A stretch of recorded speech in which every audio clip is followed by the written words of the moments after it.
सही समय है जब हमें अपने इस 3 दिवसीय प्रशिक्षण की कार्यशाला की ओरणों को लेकर और विशेषकर फलोदी के ओरणों को लेकर, क्योंकि यहाँ पर ज़्यादातर साथी जो हैं वो फलोदी से हैं और इस कार्यशाला का मेन मकसद भी यही था कि फलोदी के साथियों के साथ, कुछ साथी हैं जैसलमेर से भी, मैं उनको नज़रअंदाज नहीं कर रहा हूँ, पर बेसिकली यहाँ पर ज़्यादा जो साथी हैं वो फलोदी से हैं। बीकानेर के भी कुछ साथी यहाँ पर हैं, पर वो उनकी संख्या 1-1, 2-2 है। ज़्यादातर लोग फलोदी ज़िले से यहाँ पर हैं, जो नया ज़िला बना है। हम लोग यहाँ पर क्यों हैं, ये एक सवाल। वैसे तो आप लोगों को जब रामोतार जी गए होंगे, बातचीत की होगी, बताया होगा कि हम लोग यहाँ पर क्यों हैं, पर चूंकि अब हम यहाँ पर हैं तो शायद शुरुआत यहीं से करनी चाहिए कि हम लोग यहाँ पर क्यों हैं 3 दिन के लिए, क्या करेंगे यहाँ पर। ये संस्था कृषि एवं पारिस्थितिकी विकास संस्थान कृपावेश, शायद इससे पहले 1-2 साथी वो भी यहाँ पर हैं जो मार्च में रामदेवरा में 3 दिन का प्रशिक्षण हुआ था। उन साथियों को मालूम है कि कैसे हम लोगों ने ये फलोदी को भी एक तरह से अपने इस कार्यक्रम में शुरू करने के लिए, विशेषकर इसका दस्तावेजीकरण का काम, मानचित्रकरण का काम, जिसको GIS मैपिंग बोलते हैं, इस काम को शुरू करने की बात तय की थी कि इस काम को अब हम लोगों को जल्दी से जल्दी शुरू करना है। शुरुआत करने का वही तरीका है। साथ साथ ये भी बात तय हुई थी कि नहीं, लोगों का, जो समाज के लोग, समुदाय के लोग, विभिन्न वर्गों के लोग जो इन ओरणों को संरक्षित कर रहे हैं, उनके साथ भी लगातार बातचीत, बैठकर मंथन, कुछ समस्याएं हैं, उन समस्याओं को सामूहिक रूप से कैसे चर्चा कर सकते हैं, उनको कैसे हम लोग एड्रेस कर सकते हैं, इन सब बातों को ध्यान में रखते हुए यहाँ हम लोग 3 दिन के लिए हैं। दूसरा मकसद ये भी है कि आप लोगों के पास जीवन भर का, पीढ़ियों भर का अनुभव है ओरणों को संरक्षण करने का, लेकिन फिर भी बहुत सारी समस्याएं हैं ओरणों में, उनके संरक्षण को लेकर। तो उसमें कुछ नया ज्ञान जोड़ने के लिए, उसमें कुछ नई चीजें जोड़ने के लिए, उसमें कुछ नए कानूनी पहलू जोड़ने के लिए भी जो हम लोगों का, जो कृपाविश की टीम है, जो संस्था की टीम है, उन बातों को भी आपके साथ अपने इस चर्चा में, डिस्कशन में यहां पर रखेंगे। साथ साथ में यह भी देखा गया कि जहां जहां ओरणों में लोग संरक्षण में जुटे हैं, उनको तकनीकी मार्गदर्शन या कौन कौन सी तकनीक्स हैं कि वहां पर यदि जल संरक्षण करना है, वहां पर यदि पेड़ पौधे लगाने हैं, यदि वहां पर घास पनपाना है, तो आधुनिक कौन सी तकनीकें हैं जो हमें अपने इस काम को, अपने ओरण संरक्षण के काम को आगे बढ़ाने में मदद करेंगी। ये मोटा मोटा उद्देश्य इस कार्यशाला का, यहां बैठने का, इस प्रशिक्षण का 3 दिन का है। आप इसको, ये एक तरफा नहीं है कि यहां पर बस कोई बोलेगा और आप लोग सुनेंगे। ये बहुत ही पार्टिसिपेटरी है, सहभागितापूर्ण। आप लोगों की बात भी, आप लोगों का अनुभव भी उतना ही महत्वपूर्ण है जितना कि यहां पर एक वक्ता खड़ा होकर अपनी बात रखा है।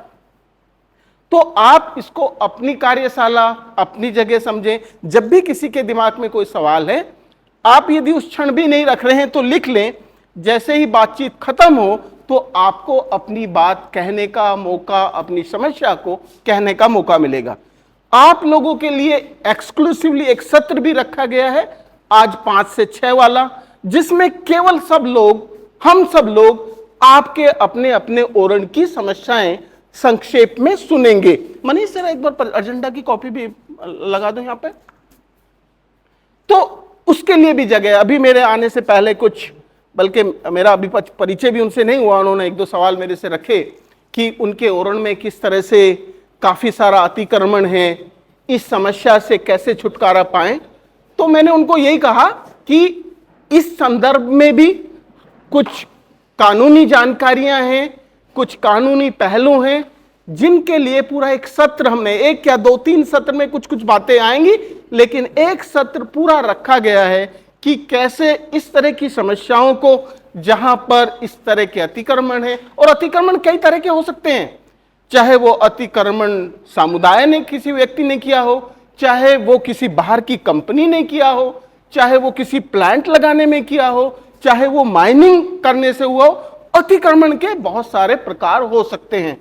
ठीक है, तो हमें उसके लिए भी बातचीत करने का यहां पर एक मौका होगा। सामूहिक रूप से उनके हल ढूंढेंगे, सामूहिक रूप से उनको कैसे भविष्य में भी उन पर हम काम करें, उसकी भी एक अंतिम दिन, एक कार्य योजना, इसके अलावा कि ये डॉक्यूमेंटेशन, मैपिंग, ये सब चल रहा है, वो चलता रहेगा, लेकिन साथ साथ जो ये समस्याएं हैं उसको लेकर भी एक कार्य योजना के लिए अंतिम दिन 2 सत्र मिलते जुलते उस दिशा में भी रखे गए हैं। इसके अलावा भी यदि किसी को लगता है कि कोई चीज छूट गई है, या कोई चीज, किसी की बात उसमें सम्मिलित नहीं हुई है, या वो कुछ और मुद्दे पर बात करना चाहता है, लेकिन ओरणों के इर्द गिर्द, ये कार्यशाला पूरी तरह से ओरणों को ध्यान में रखते हुए की गई है। तो ओरणों से संबंधित किसी तरह का भी कोई बिंदु आप चर्चा करना चाहें, उस पर बातचीत रखना चाहें, उस पर हमारे से कोई उसका सुझाव चाहें, तो निश्चित रूप से उसको रखें, उसको करें। साथ साथ जैसे मैंने कहा कि कुछ सत्र ऐसे भी होंगे कि कुछ लोग इनको लेकर संस्था के अलावा, कृपावी संस्था के अलावा कुछ और साथी भी हैं जो अपने अपने स्तर पर कुछ अध्ययन कर रहे हैं, कहीं किसी डॉक्यूमेंटेशन कर रहे हैं, कहीं वो उनका पीएचडी का काम हो सकता है, कहीं विशेष ओरण को लेकर उनका फोकस हो सकता है। तो कुछ ऐसे अनुभव भी शेयरिंग करने का, बातचीत रखने का यहाँ पर एक मौका होगा। उन साथियों को भी, उनको आमंत्रित किया है यहाँ पर। हम, ये जरूर है कि एक चीज हमारे बीच में महिलाओं की सहभागिता, इसका एक कारण यह भी हो सकता है कि कृपाविश ने फ्लोदी में अभी जल्दी में ही, कुछ महीनों से ही शुरुआत की है, तो महिलाओं को जोड़ना थोड़ा सा और मुश्किल काम होता है। महिलाओं का टीम में होना भी जरूरी है। अभी जो हमारी संस्था की मुखिया हैं वो महिलाएं हैं, प्रतिभा सिसोदिया, वो भी यहाँ महिलाओं के साथ कैसे बेहतर महिलाओं को जोड़ा जाएगा, शायद वो उनकी रणनीति का हिस्सा आगे रहेगा। तो ये जरूर है कि इस कार्यशाला में महिलाओं की उपस्थिति बहुत कम है, पर इस पर ध्यान होगा, क्योंकि महिलाओं का अपना अनुभव, चाहे वो ओढ़ने से जुड़ा हो, पशुपालन से जुड़ा हो, वो बहुत मायने रखता है, वो बहुत महत्वपूर्ण होता है। यदि ओरण से कैर बेर ये सब इकट्ठा करना है, सांगरी इकट्ठा करना है, तो वो महिलाएं करती हैं ज्यादातर। तो उनका अनुभव कि किस तरह से इन चीजों में बिगाड़ आया है, किस तरह से इन चीजों में बदलाव आया है, वो उनसे बेहतर शायद पुरुष नहीं जानते होंगे, क्योंकि वो रात दिन उस काम को करती हैं। तो मैं ये देख रहा हूं कि महिलाओं की उपस्थिति इस सत्र में कम है, पर निश्चित रूप से महिलाओं के साथ काम, डिस्कशन, डायलॉग बढ़ेगा, वो मैं आप लोगों को सुनिश्चित कराना चाहता हूं। तो ये इसका, जैसे कि आप, ये सब आप लोगों के पास सीट होगी, 3 दिन का कार्यक्रम। यदि नहीं भी होगा तो शायद अभी वो बैग तैयार होने बाकी हैं। बैग में आप लोगों को सबको बैग के साथ शायद कल तक या शाम तक वो यदि तैयार हो जाएंगे, उनमें ये लिटरेचर सारा और एजेंडा की कॉपी भी उसमें होगी। पर ये देखने के लिए कि किस तरह से ये 3 दिन का कार्यक्रम हम लोगों के सामने है। तो आज के काम में मुख्य हम देखेंगे कि अपने ओरणों से कौन कौन सी सेवाएं, पारिस्थितिकीय सेवाएं, प्राकृतिक सेवाएं आप लोगों का, या क्या क्या मिलता है, सीधी सी भाषा में कहें, हमारे ओरणों से हमें क्या क्या मिलता है, वो एक वैज्ञानिक दृष्टिकोण से वो एक सत्र होगा महत्वपूर्ण। आप लोग जानते हैं क्या मिलता है, आप लोगों के लिए नया नहीं होगा, पर कुछ जानकारियां उसमें निश्चित रूप से नहीं होंगी जो आपको लगेगा कि हाँ अच्छा ये भी एक पहलू है जिसको हमें इस ढंग से समझना चाहिए।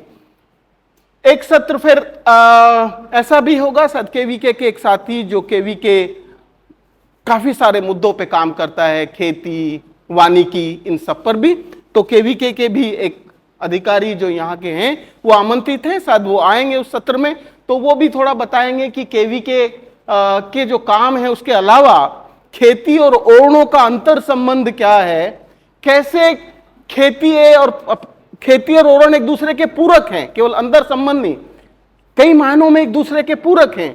ओरण में यदि बरसात नहीं होगी, ओरणों का जो खाद है यदि नीचे डाउन स्ट्रीम में खेती में नहीं जाएगा तो खेती कमजोर पड़ जाएगी। तो ऐसे बहुत सारे उदाहरण हो सकते हैं। इस अंतर संबंध को, ये पूरकता को भी साथ थोड़ा वो बातचीत रखेंगे। फिर हमारे बीच में मेहताब सिंह हैं, ये व्याख्याता हैं मूल रूप से, लेकिन साथ साथ उनका ओरणों पर शोध, और ज्यादातर उनका शोध कार्य जो है वो बाड़मेर जिले में चल रहा है, लेकिन वो शोध की प्रक्रिया सब जगह एक जैसी हो सकती है। तो उनके शोध में कौन सी ऐसी वैज्ञानिक तथ्य हैं, कौन सी ऐसी चीजें हैं जिनको समुदायों को समझना आवश्यक होगा, एक सत्र उस पर भी होगा। वो हमारे साथ ऑलरेडी यहाँ पर पहुंचे गए हैं, आ चुके हैं। फिर एक सत्र थोड़ा ये गांव स्तर पर, और जब मैं गांव स्तर की बात करता हूं तो उसमें सब सम्मिलित हैं, उसमें पंचायती राज की जो संस्थाएं हैं वो भी सम्मिलित हैं, उसमें गांव के लोग और मुखिया भी सम्मिलित हैं, उसमें सब लोग सम्मिलित हैं। सॉरी, मोबाइल मनीष से मोबाइल को बंद कर देना, स्विच ऑफ कर दो। तो उसमें ये सब तो गांव स्तर पर, इवन सरकारी भी, जो सरकारी गांव स्तर के जो सरकारी लोग हैं वो भी उसमें सम्मिलित हैं। तो कैसे हम लोग इन चीजों को और जागरूकता बढ़ाने के लिए किस तरह से संगठन इनके मजबूत हों, इस पर भी हमने एक सत्र रखा। और जैसे मैंने अभी कहा कि पूरा एक सत्र ऐसा होगा जिसमें आप लोग अपने अपने ओरण की संक्षेप में कहानी शेयर करेंगे, और कहानी से मतलब कोई वैसी कहानी नहीं, समस्याएं, विशेषकर किन चीजों से आप जूझ रहे हैं, ओरण में किस तरह की। अभी एक साथी, मेरा परिचय अभी ठीक से हुआ भी नहीं, वो एक पूरी लिस्ट लेके मेरे से अभी वहां चर्चा करने आए थे कि ये समस्याएं हमारे ओरण की हैं, कैसे इससे छुटकारा पाए। तो वो समस्याएं आप अपनी रखेंगे, हम लोग उस पर बातचीत करेंगे, और उसका हल भी है। ऐसा नहीं कि केवल समस्या रखेंगे, उसका हल क्या हो सकता है, उसको कैसे हम लोग एड्रेस कर सकते हैं, इस पर फिर बातचीत करेंगे। तो आज लास्ट सत्र में जो बिंदु आप लोगों की तरफ से आएंगे वो नेक्स्ट 2 दिन में, अगले 2 दिन में हम लोग एड्रेस करने की कोशिश करेंगे। तो ये एक संक्षेप में आज का कार्यक्रम और पूरे 3 दिन का ओवरव्यू मैंने रखा कि किस तरह से कुछ लोग और भी यहाँ पर अध्ययन कर रहे हैं, दूसरी संस्थाएं भी, जैसे इंटेक भी एक संस्था है, उनके भी जो यहाँ के कन्वीनर हैं वो भी हमारे बीच में रहेंगे। एक जूलॉजी के प्रोफेसर हैं, लेक्चरर हैं, उन्होंने पर्टिकुलर ओरण पे कुछ बर्ड्स और इनको लेकर काम किया है। तो उस तरह के ज्ञान का शेयरिंग भी होगा। अभी आए नहीं ना, अभी नहीं, आ जाएंगे, उन्होंने कहा था। ठीक, उस तरह के ज्ञान का शेयरिंग भी होगा, उस तरह के प्रेजेंटेशंस भी यहाँ पे होंगे। तो ये जो कार्यशाला है ये 2 तरह की ज्ञान को एक साथ लाने की एक मुहिम है कि आप लोगों का ज्ञान जो बहुत ही महत्वपूर्ण है, पर साथ साथ जो आज का ज्ञान है, जो घट रहा है, जो वैज्ञानिक तथ्य कह रहे हैं या जो कानूनी दस्तावेज कह रहे हैं, उनको भी समझना होगा। यदि हम इन सब चीजों को एक साथ मिलाएंगे तो शायद हमारे ओरण ज्यादा बेहतर, अच्छे ढंग से संरक्षित हो सकेंगे। ये मेरा एक कहना था। संक्षेप में ये संस्था कौन इसको आए, कुछ लोगों के सवाल शायद होंगे, रामोतार ने ऑलरेडी आप लोगों को बताया होगा, पर संक्षेप में 1 मिनट में इस पे भी लूंगा कि ये कार्यक्रम कौन आयोजित कर रहा है, इसको समझना। आपके बोर्ड पे भी आपके पास किताब, ये न्यूज़लेटर की कॉपी भी, वहां पर सब पर ये लिखा होगा कृषि एवं पारिस्थितिकी विकास संस्थान। इस संस्था कृषि एवं पारिस्थितिकी विकास संस्थान, जिसको संक्षेप में कृषि का क्र, पारिस्थितिकी का पा और विकास का वी और संस्थान का से, जिसको संक्षेप में कृपाविस शायद ज्यादा इजी होगा आप लोगों के समझने के लिए। और इसका हेड ऑफिस अलवर में है, लेकिन हम लोगों का जैसलमेर में भी पिछले कुछ 4-5 सालों से जैसलमेर में भी एक ऑफिस है, विशेषकर सोडाकोर में, क्योंकि हम जैसलमेर और उस इलाके में कई सारे सालों से इस सारे काम में जुटे, बहुत सारे संरक्षण के काम किए, बहुत सारे ओरणों के, ये दस्तावेजीकरण का काम भी किया, जो आप लोगों के साथ शेयर करेंगे। जब एक दस्तावेजीकरण पे पूरा एक सत्र है कल के, तो वो आप देखेंगे कि कैसे दस्तावेजीकरण का काम करते हैं। तो ये सारी चीजें हैं। इसके साथ साथ एक लोगो वहां पर आप देख रहे हैं, सामलात अभियान, foundation for ecological security, FES, जो सामलात एक अभियान बहुत सारे सालों से विशेषकर चरागाहों पर केंद्रित होते हुए कि कैसे उनका बेहतरीकरण का काम हो, इस अभियान के साथ गवर्नमेंट ऑफ इंडिया राजस्थान के साथ बेसिकली इस अभियान को लंबे समय से संचालित कर रहे हैं। तो इस संचालन में या इसके आयोजन में उनकी भी महत्वपूर्ण भूमिका है, और इसलिए वो लोग वहां पर आप सामलात, वहां से भी हमारे बीच में 2 साथी हैं। तो ये एक ऐसा समन्वित, एक सामूहिक एक कार्यक्रम है कि जिसको मिलकर और आप लोगों की सबकी भागीदारी जो सबसे महत्वपूर्ण है, इसको कैसे कर सकते हैं। और अंतिम वाले दिन कि हम यहां से आगे फ्लोदी, केवल फ्लोदी केंद्रित होगा सारा डिस्कशन, कैसे हम फ्लोदी में अगले 2-3 साल क्या रणनीति होगी ओरणों के दस्तावेजीकरण की, उनके संरक्षण की, उनकी और जो समस्याएं हैं उन पर चर्चा करने की, समुदायों की भागीदारी कैसे उसमें सुनिश्चित हो, समुदायों के किस तरह के संगठन बन सकते हैं, कैसे उनको एक साथ लाया जा सकता है। ये तीसरे दिन अंतिम सत्र में इसकी भी बातचीत करेंगे कि केवल बस बात करके या ये नहीं, आगे की कार्य योजना भी हम लोग आप लोगों के साथ बैठ के करेंगे। तो ये एक संक्षेप में मैंने चर्चा रखी।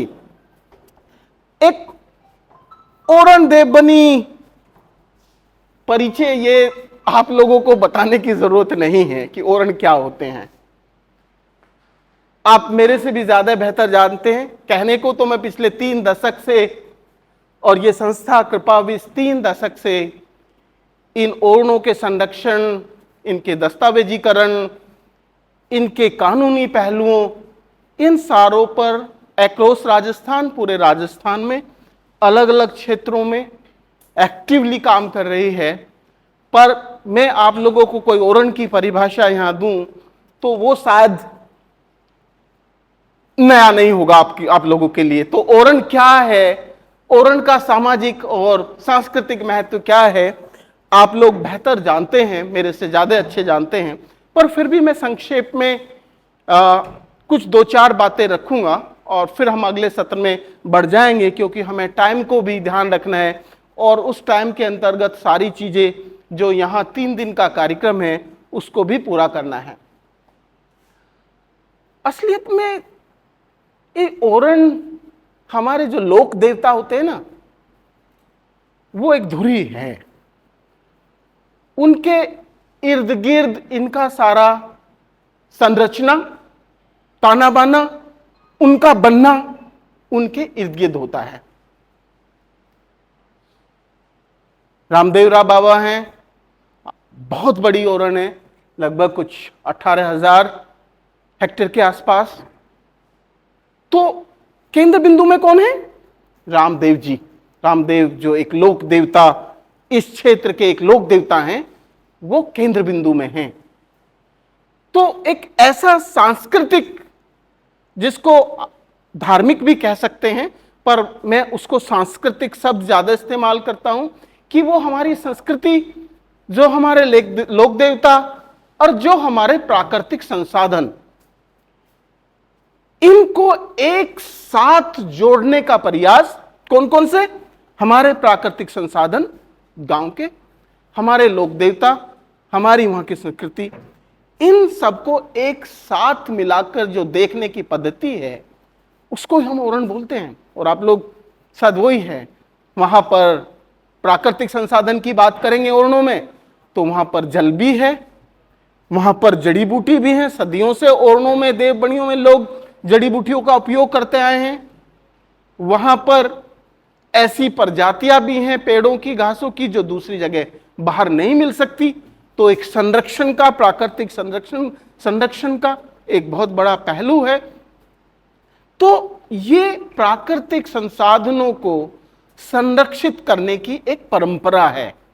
ये कोई नया ज्ञान नहीं है, कोई एक नई पद्धति नहीं है, बल्कि ये हमारी संस्कृति की एक संरक्षण की परिक्रमा है, एक परिकल्पना है, जहां पर जल भी संरक्षण होता है, जहां पर पेड़ पौधे भी संरक्षित होते हैं, जहां पर घास भी संरक्षित होता है, जहां पर वन्य प्राणी, कोई किसी तरह के भी वन्य प्राणी हमारे ओरण में मिल जाएंगे, बाहर नहीं मिलेंगे, जहां पर वन्य प्राणी भी सुरक्षित और संरक्षित होते हैं, जहां पर मानव, इवन जो सामाजिक संगठन हैं, यदि सामाजिक निर्णय हो तो आज वो भी ज्यादातर ओरण के बीच में बैठकर, ओरण की उस लोकतांत्रिकता की उस पर बैठ के होते हैं। तो आप कोई सा भी पहलू उठा लीजिएगा गांव का, वो हमारे उस ओरण से जुड़ा हुआ है। तो ओरण एक ऐसा हमारा जीवन चक्र है, एक ऐसा जीवन धारा है कि हमारा सारा जीवन, गांव का सारा जीवन, पशुपालन देख लीजिएगा, हमारा सारा पशुपालन, गांव का सारा पशुपालन, गोचर एक कैटेगरी है, लेकिन ओरण का भी महत्व बहुत बड़ा है, क्योंकि ओरणों में ज्यादातर मवेशी चरती है, गांव हमारी चरती आई है। तो हमारे जीवन का कोई सा भी हिस्सा उठाकर देख लीजिएगा, वो कहीं ना कहीं ओरण पर जाकर टिकता है। इवन खेती, यदि ओरण नहीं हो आसपास में, तो जो एक तरह से कैचमेंट का काम, आगोर का काम करता है। हमारे गांव में, हमारी खेती में जो जल आता है, जो आगोर का काम करता है, वो ओरण है, जिसका सीधा इंपैक्ट, जिसका सीधा प्रभाव हमारी खेती पर पड़ता है। या हमारे कुएं या नए आजकल ट्यूबवेल आ गए हैं, उसमें पानी को रिचार्ज बढ़ाने का काम करता है। तो आप कोई सा भी एस्पेक्ट देख लीजिएगा उठाकर, वो सीधा ओरण पर जाकर टिकता है। तो ओरण हमारी एक ऐसी जीवन धारा है कि जिससे हम अलग नहीं हो सकते और जिनका संरक्षण करना बहुत जरूरी है। और इसीलिए कृपाविद संस्था पिछले 2.5-3 दशक से इस पर जुटी है। बहुत सारी सफलताएं भी मिली हैं, लेकिन अभी बहुत काम करना बाकी भी है, जो आप अगले 3 दिन में इन बातों को बार बार बिंदु आएंगे कि कहां सफलता मिली, कहां पर अभी और काम करने की जरूरत है। ये बीच बीच में ये सारे पहलू और बिंदु आएंगे। तो संक्षेप में मुझे अभी यही बात करनी थी। आप लोगों का पुनः बहुत बहुत स्वागत। हम लोग 3 दिन साथ रहेंगे, यहीं रहने की व्यवस्था है, हम सामूहिक यहीं रह के खाएंगे, खूब बातचीत करेंगे, आप लोग आपस में भी बातचीत करेंगे। तो ये एक ऐसी जगह हम यहाँ पर बैठे हैं जहाँ हम बिना किसी भेदभाव के एक दूसरे से ये अपना आदान प्रदान सुचारू रखेंगे। बहुत बहुत धन्यवाद, बहुत बहुत स्वागत आप लोगों का दोबारा। Thank you.